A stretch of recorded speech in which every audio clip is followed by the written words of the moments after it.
massacre que é legitimado pelas leis. Então, seria, no mínimo, irresponsável se a gente simplesmente negasse as vias jurídicas, enquanto a negritude continua sendo morta nas ruas e enquanto os inquéritos continuam sendo judicializados, garantindo uma validação institucional à prisão de mais pretas, mais Rafaéis e mais Lulas.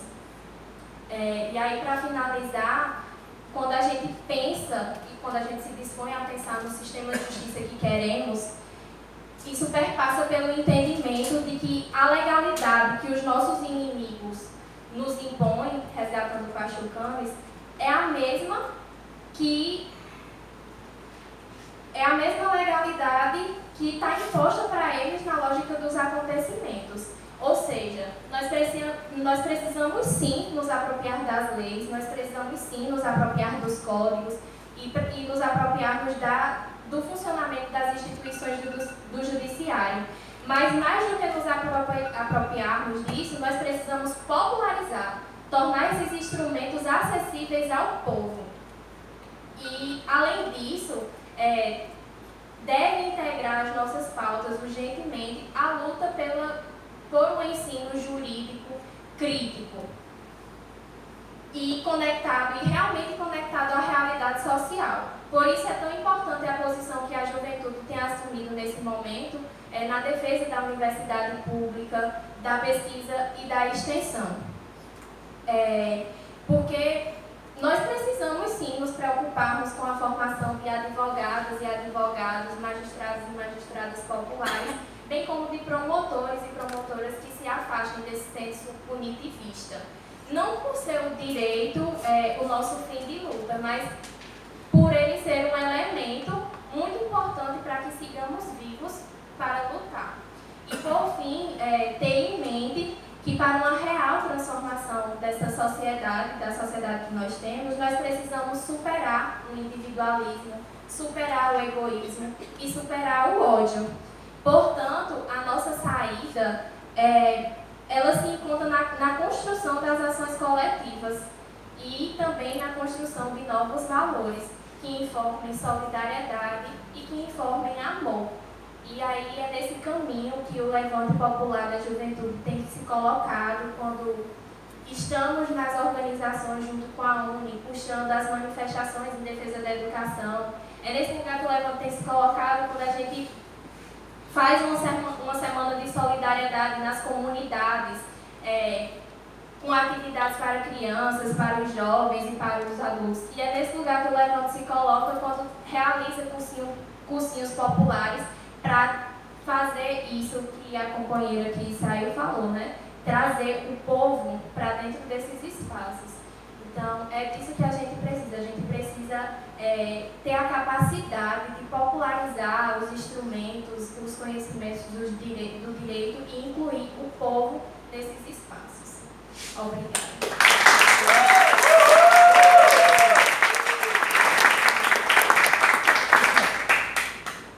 Bem, minha gente, boa tarde. Meu nome é Paula Francinetti. Sou bióloga, professora aqui da Universidade Federal da Paraíba, aposentada. E que alento que estar numa mesa dessa traz aos meus 76 anos de crença numa nova sociedade justa, igualitária e feliz.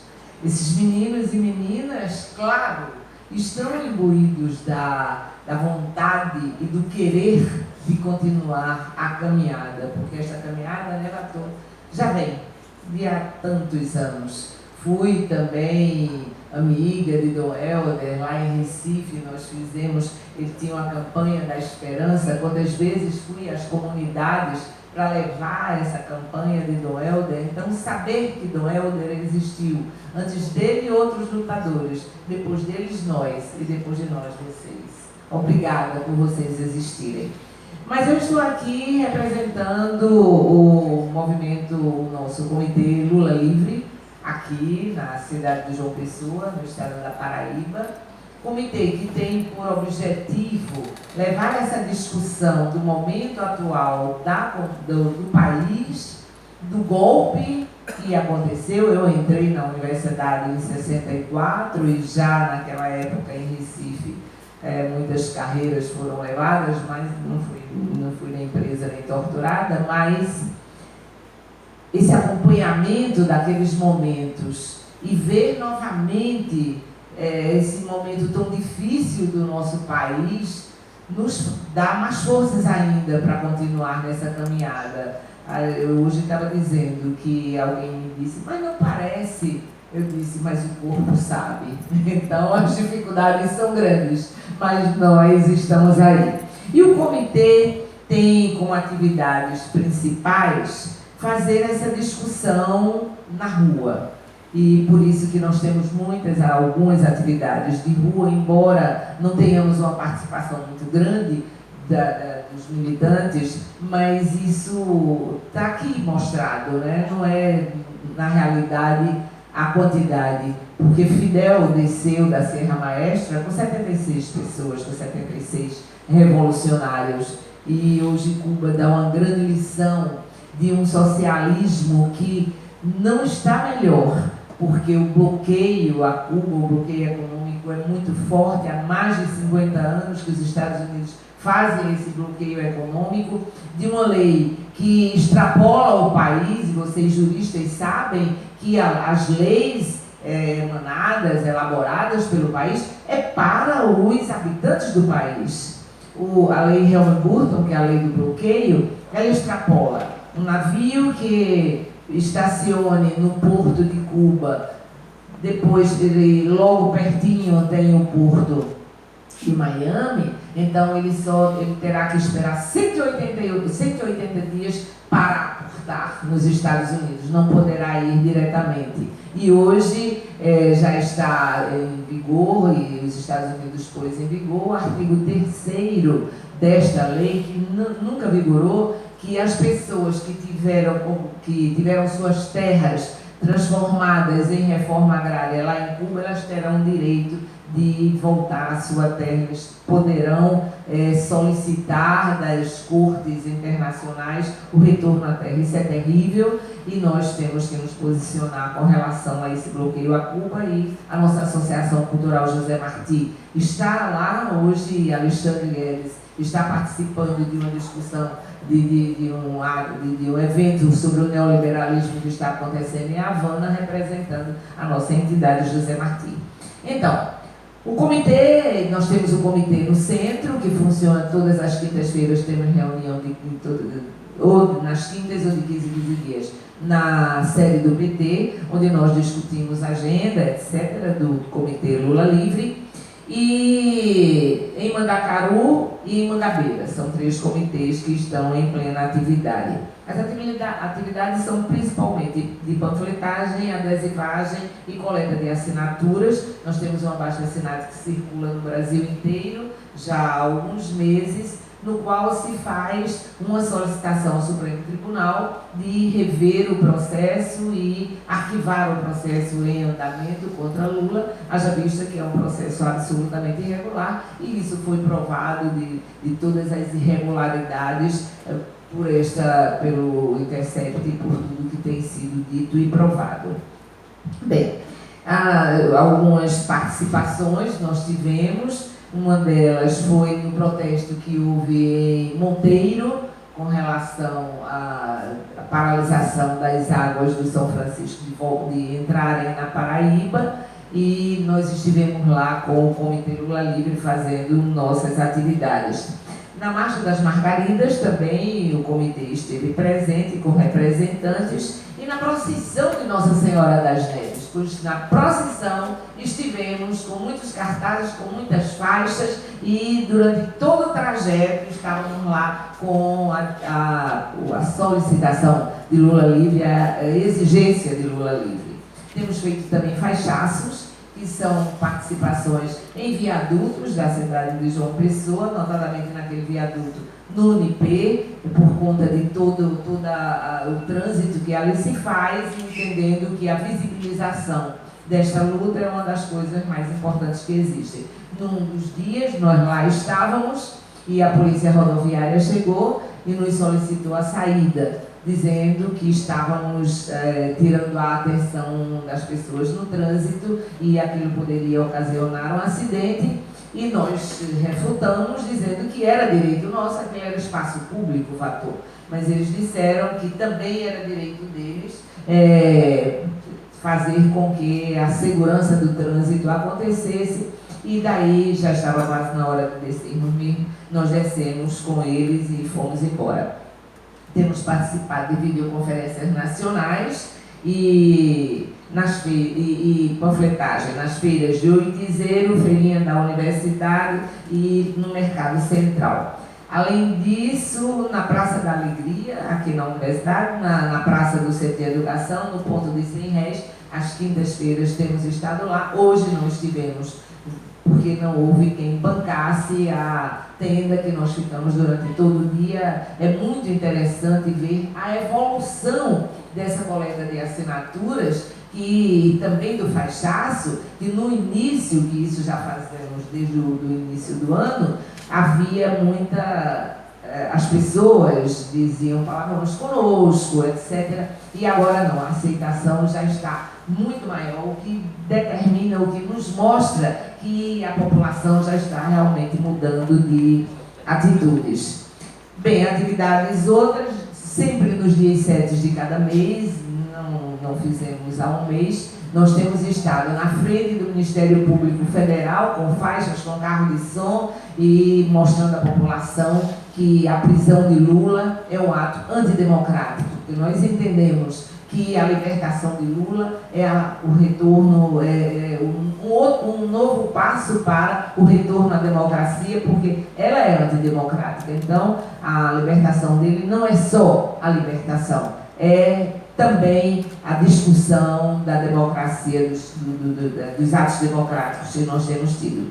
No Dia da Criança, nós fizemos uma atividade na ocupação em que Lúcia está, que tem uma população, algumas famílias que foram levadas pelo movimento Mãos Dadas. Eu quero aqui, Lúcia, dizer da grande luta que é a luta pela moradia, e esta guerreira tem tido uma dedicação absoluta a esta luta, e é uma luta com a qual nós temos que estar. Tudo que foi dito aqui por Lúcia ainda não é tudo o que acontece com essas pessoas que precisam da sua residência, da sua moradia. Fizemos também um Dia da Criança na Beira Molhada, e ali levamos nossas faixas, ali conversamos com as pessoas, porque essas atividades têm um objetivo maior de voltar às comunidades, coisa que nós deixamos de fazer, e essa é uma das penitências que nós fazemos, eu sou do PSB, o pessoal do PT também faz essa autocrítica a si próprio, desse distanciamento dos movimentos populares. E no aniversário de Lula, dia 27, nós estivemos na feira de Oitizeiro, ali com o carro de som, passeamos durante toda a manhã no bairro, falando sobre as questões que o país está atravessando hoje, falando do porquê e questionando a vitória de Bolsonaro no nosso país, que ainda hoje nós não entendemos. E as reuniões, como eu já disse, são semanais, mas eu queria mais um tempinho somente para chamar a atenção sobre a legislação ambiental. Eu sou do movimento ambientalista, nós criamos a Associação Paraibana dos Amigos da Natureza em 1987, aqui em João Pessoa, e nós estamos vendo o rasgar de toda a legislação ambiental, como está sendo também rasgada a nossa Constituição. Por exemplo, o Código Florestal, hoje foi acoplado um novo artigo em que as reservas que existem, as reservas legais das propriedades, elas não são mais necessárias, nem são mais exigidas. Essas reservas legais são de mata nativa, e o pessoal do MST conhece muito bem a importância dessas matas nativas para a manutenção de flora e fauna, de onde se tira toda a informação biológica. A outra coisa são as terras indígenas. Já existe uma medida provisória no Congresso sendo discutida para que as terras indígenas sejam abertas para a extração de minérios. E ele está por aí pelo mundo a oferecer as terras indígenas, inclusive muito assassinato de índios já tem acontecido. E quando se falou hoje, que no código, quando Isabel falou de quantas pessoas foram mortas pelo golpe de 64, e nós temos conhecimento, e todo mundo sabe disso, de um reformatório dos Krenak. E ali os Krenak eram mortos, eram presos e mortos. Bem, a outra coisa são os agrotóxicos. Como vocês sabem, já 432 agrotóxicos foram liberados pela ministra da Agricultura, a Tereza, que é a chamada musa, eles a chamam de musa dos agrotóxicos, ela é uma latifundiária, é a ministra da Agricultura, e ela também está trazendo problemas sérios agora por conta dessa questão do óleo no Nordeste. Não sei se vocês viram a respeito, provavelmente sim, que foi dito pelo Ministério da Agricultura que estava proibido o consumo de produtos do mar, então peixes e crustáceos e moluscos não poderiam ser consumidos por causa do envenenamento e da contaminação pelo óleo e pelo benzeno, notadamente. E hoje ela já deu outra declaração que já podem consumir, tudo bem. Bem, o não consumir é muito grave porque os pescadores estão em fase de extinção, porque se impede o consumo, eles não pescarão mais e foram dados mais 2 meses de defeso, mas isso não vai resolver o problema deles. E o consumir sem se saber se eles estão contaminados ou não é outro crime. Então, vejam a irresponsabilidade desse governo. A lei da caça também está sendo revogada, então vai voltar a caça, vai ser permitida a caça no nosso país. E nós, esta semana, impedimos uma caça em Igaraci, ia haver um concurso de caça, nós recebemos, foi mandado para a APAN o cartaz e nós denunciamos a Polícia Ambiental e foi impedido, o promotor foi chamado, a polícia, e ele foi impedido de fazê-lo. E o primeiro lugar seria dado a quem levasse Tamanduá ou Tatu. Essas duas caças elas seriam dadas em primeiro lugar.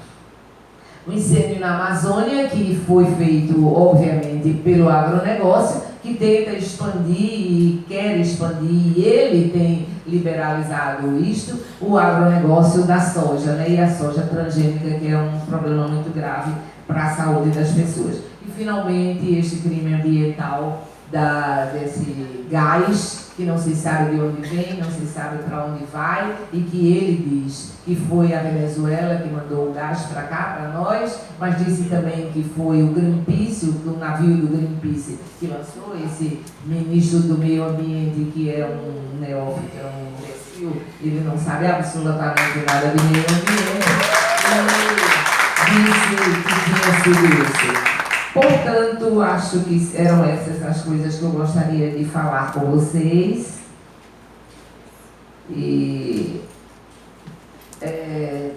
a gente está com problemas seríssimos. E problemas principalmente jurídicos. E eu concordo plenamente, minha companheirinha aqui já falou dessa necessidade absoluta que nós temos de popularizar a legislação, popularizar todos esses códigos, porque é preciso que a população saiba o que é que está acontecendo, porque só assim ela se levantará. Caminhante, não há caminho, o caminho se faz ao andar. Obrigada.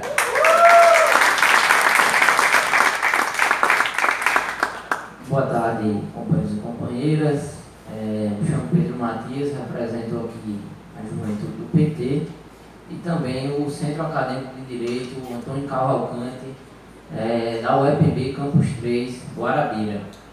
É um tanto quanto de grande responsabilidade falar após a professora Paula Francinetti, ocupar a mesa que o comandante, professor Dr. Alacir Almeida Filho, ocupou, mas rapidamente gostaríamos de fazer algumas considerações acerca do tema que foi posto em discussão. Eu inicio minha fala ressaltando uma breve frase proferida pelo professor Marcelo Neves. Ele diz o seguinte, que a resistência ela começa pela defesa da Constituição. Evoco também aqui a fala do Dr. Lênio Luiz Streck, quando diz que nós temos que reafirmar o óbvio, a importância das instituições democráticas e a defesa da Constituição. Eu creio, companheiros, que no momento em que vivemos, pouco se há o que reformar no nosso sistema judiciário se a democracia não está sendo respeitada. Acredito que é imperativo a nós, cidadãos e cidadãs titulares de direitos difusos e coletivos, defendermos de maneira imperativa a concretização constitucional. E eu falo aqui em concretização constitucional em um momento em que o presidente da República não respeita as instituições democráticas, em um momento em que o Ministério Público, que deveria ser um dos guardiões da efetividade da Constituição e da cidadania, não se ocupam em cumprir o seu papel e sim assumir uma figura de punitivismo, onde encarcerar a juventude pobre, preta e periférica é o seu objetivo principal. Eu falo aqui em defesa da Constituição quando, por vezes, o Supremo Tribunal Federal ou juízes de segunda, primeira instância dos vários tribunais existentes nesse país agem como se fossem legisladores e querem ditar a lei. Falo aqui em defesa da Constituição e da democracia e da cidadania quando os nossos companheiros, os nossos irmãos, cidadãos e cidadãs brasileiros não sabem da lei, não sabem da Constituição e não se empoderam. Porque o conhecimento da lei, o conhecimento da Constituição e a defesa da democracia é o empoderamento popular. Se você vai para a luta de terras, e aqui eu saldo, companheiro Saulo, representante do MST, está garantido na Constituição a função social da propriedade e a defesa da partilha de terras improdutivas. Se você vai para a luta, a moradia está lá, se não me engano, no artigo 6º da Constituição dos Direitos Sociais, garantido a moradia do cidadão e da cidadã. Se você vai para os direitos individuais, está garantido a presunção de inocência, aí eu evoco a bandeira Lula livre, está garantido o devido processo legal, e eu aí defendo a supressão dessa cultura punitivista que age com o direito penal do inimigo, tentando usar o Código Penal, o Código de Processo Penal contra os cidadãos e cidadãs brasileiros. Então é nesse clima, companheiros e companheiras, que nós aqui queremos deixar a nossa contribuição imperativa de defender a Constituição, defender o Estado democrático de direito, que não é apenas um Estado de direito, porque qualquer ditadura pode ser um Estado de direito. Nós somos uma democracia, nós somos um Estado democrático de direito, e nós temos uma Carta Cidadã que rege a cidadania, rege o ordenamento jurídico e diz respeito às instituições, ao respeito à população, ao respeito aos nossos iguais. Acredito que esta é a nossa contribuição principal: defender a democracia através da defesa da Constituição, da defesa da titularidade da cidadania e da defesa dos nossos irmãos e irmãs. Muito obrigado. Bom, boa tarde a todas e todos. Primeiro, queria agradecer o convite para estarmos aqui debatendo enquanto associação partidária, mas de fato enquanto associação de juventude partidária, né? Que está nesse processo de defesa da democracia e da construção dos espaços democráticos. Então isso é de fato fundamental. E aí queria cumprimentar a mesa no nome da companheira Paula, minha companheira de partido também, e de defesa das questões ambientais. que é uma luta permanente e tem cada dia mais tem que ser afirmada pelo processo que a gente vive no nosso país. Então, esse momento que nosso país vive, e sobretudo para a juventude que tem sido criminalizada, e é uma juventude que é criminalizada pela cultura, é uma juventude que é criminalizada pelo comportamento, é uma juventude que é criminalizada por defender a educação pública, é uma juventude que está sendo criminalizada, em geral, por uma boa parte da sociedade, por dizer que eu, você e qualquer pessoa desse país tem que ter direito a acesso à educação. Seja ela olhando da periferia, do campo, da cidade ou de qualquer espaço de construção desse país. Então, a nossa juventude tem sido, de fato, criminalizada. E aí, o que é justiça para a nossa juventude, né? O que é justiça, de fato? Um conceito tão abstrato, né, que perpassa tanta cabeça das pessoas e do judiciário. Afinal, o que é justiça sem o cumprimento dos precedentes legais? Então, assim, eu acho que a juventude tem encarado um papel importantíssimo e fundamental de ocupação nas ruas, para garantir a defesa de pautas que são importantes, como a educação.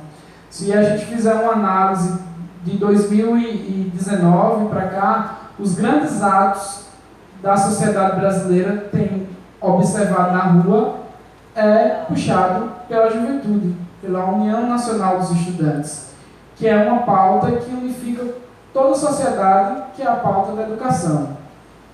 Então, se a gente não consegue entender que a nossa sociedade está sendo, a democracia está sendo atacada quando a gente ataca a educação, e aí a gente está atacando primordialmente a juventude desse país e o desenvolvimento do conhecimento e o desenvolvimento tecnológico, nós estamos tirando garantias, que é a garantia de acesso à educação, que é uma garantia constitucional.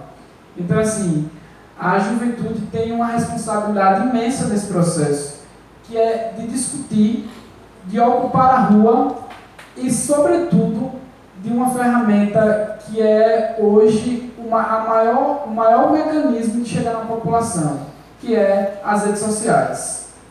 O grande teor de fake news que surge eu diria que de 2016 para cá, quando a gente observa os processos eleitorais desse país sendo regidos pelas fake news, a nossa juventude que tem habilidade e tem a condição de estar com uma ferramenta e tem a capacidade de interagir nessas ferramentas, tem um papel fundamental nessa plataforma, que é de fazer uma defesa dos processos democráticos, do tipo de sociedade que a gente acredita.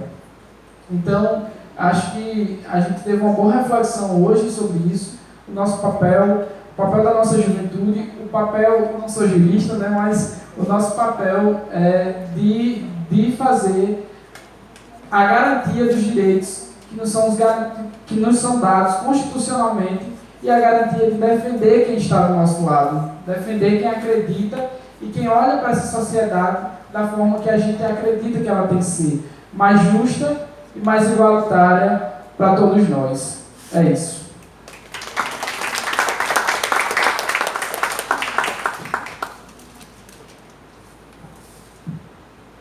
Gostaríamos de agradecer a todas e todos os movimentos que se comprometeram a estar presentes, né?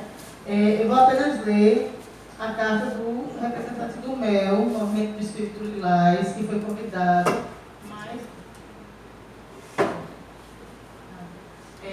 mas ele está numa atividade do Seminário de Direitos Humanos e passou a cartinha. Vou só ler aqui para vocês. O MEL, Movimento do Espírito Lilás, justifica a ausência do coordenador, porque a letra escrita aqui às vezes dificulta, do coordenador, professor Eduardo Guimarães, que se encontra no processo de formação da Comissão Eleitoral da UFPB.